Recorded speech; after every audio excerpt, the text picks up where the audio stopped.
The Economic Freedom Fighter says the SABC should be given the opportunity to compete in the Multichoice digital space. Members of the Central Command Task Team, tasked to chair certain commissions, briefed the media on the last day of the party's conference in Nasrec, Johannesburg.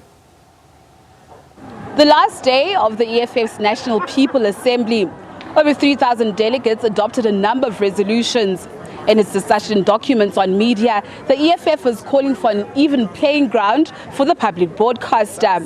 They must be supported to continue doing that even in the continent, to give us content from the continent, to reintegrate us culturally into the continent. The SABC can do that. It's got the infrastructural capability to do that. Its financial problems were caused by ICASA, more than the mismanagement there. There's no reason why those mass care regulations were imposed on the SABC. No reason whatsoever, because the law is clear. They were supposed to be negotiated on commercially viable terms. SABC was supposed to be making money. In these all 10 years, it's been giving Multichoice free content. The EFF remains unapologetic about its ban on some media houses. It banned Amabungani, the Daily Maverick, and Report from covering its conference.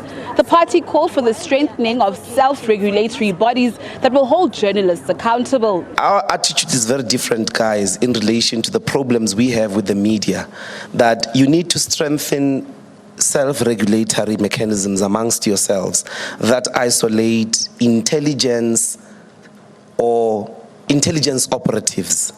In what seems to be a rehash of former Libyan President Muammar Gaddafi's call for the United States of Africa, the EFF has jumped on this bandwagon.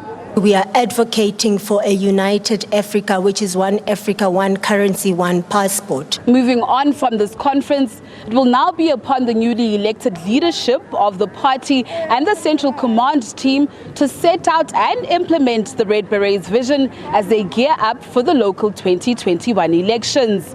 Natasha Piri, SABC News, Johannesburg.